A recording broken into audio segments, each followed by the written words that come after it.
Now, last September, a wave of explosions hit communication devices across Lebanon and parts of Syria in what became known as the Pagers attack. More than 35 people were killed and around 3,000 injured. Israel later admitted responsibility, saying Hezbollah fighters were the intended targets, but many civilians were caught up in the blasts too.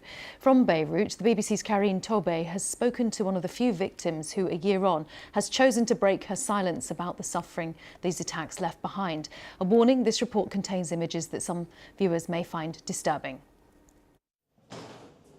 It's a hard new reality Nafi is trying to adapt to. Exactly a year ago, in a second, her eyes were blown out, her fingers severed, her life shattered. She was a lady with several diplomas and a promising future. Today, she's learning to accept her life will never be the same again. It was early afternoon. Thousands of communication devices, pagers, started exploding in people's hands. They were brought by the Shia group Hezbollah and distributed to fighters as well as members of the group's many civilian institutions.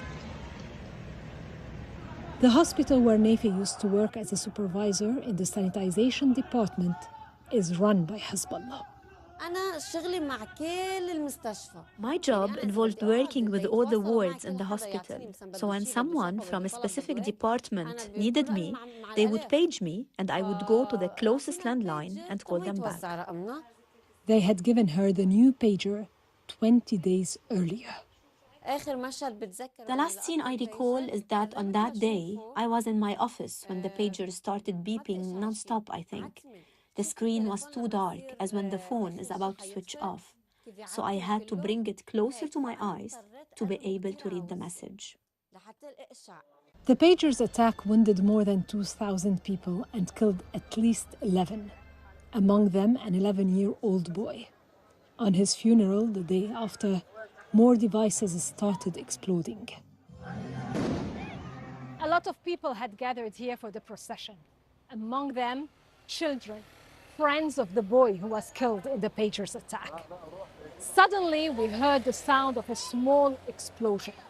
And as we rushed to leave this area, we found out walkie-talkies were exploding. The Israeli Prime Minister later said Israel was behind the attack.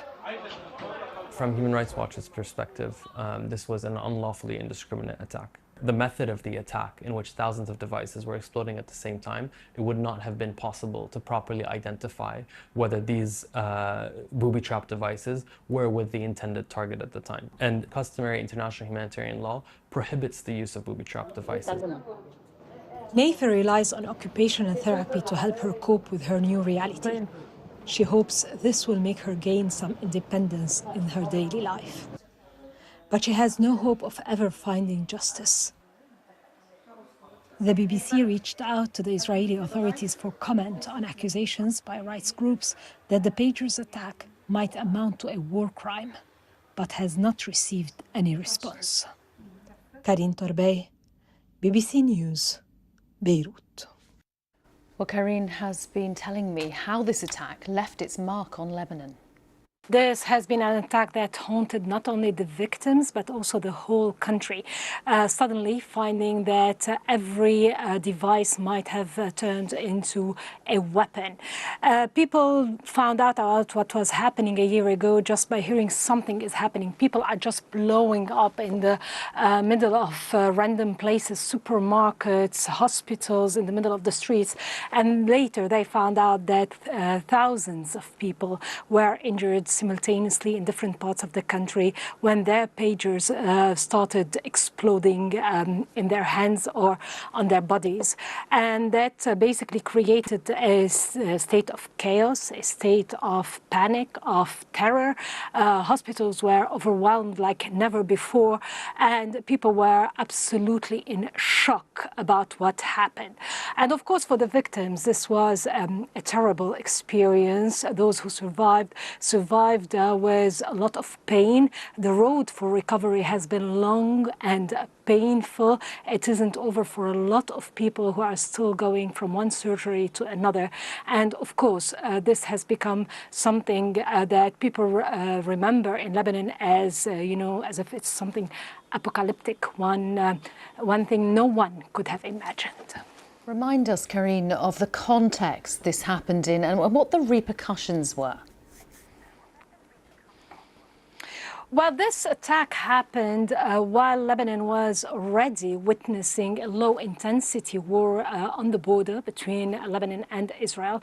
Hezbollah had opened that front on the 8th of October 2023 after Hamas's 7 October attack in support of Gaza. There have been, months of reciprocal kind of targeting across the border. But then when this attack happened, followed later by a wave of assassinations before and after, it marked a huge turn in this war. It was, an indication that the war was going to become much more violent and that, things are changing dramatically. And this is what actually happened.